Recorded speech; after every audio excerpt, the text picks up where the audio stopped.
Igbo ndị ọma, unu anọọla e?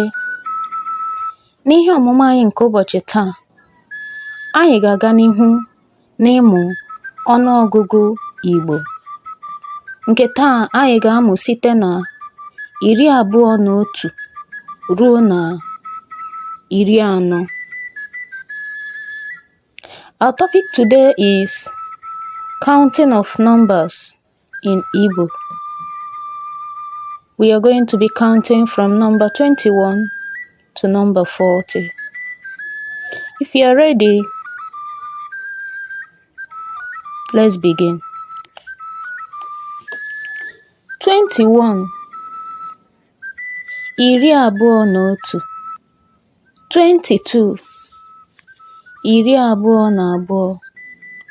23, 23, 24, 24, 25, 25, 26, 26, 27, 27, 28, 28, 29, 29,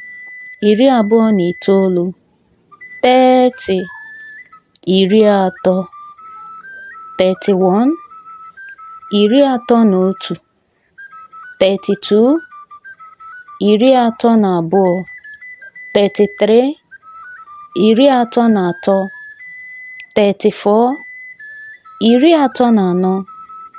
35, 35, 36, 36, 37, 37, 38, 38, 39, 39, 40, 40.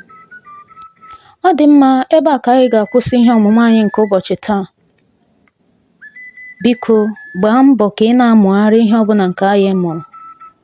Always make sure you practice at the end of our study so that you can learn Igbo very fast.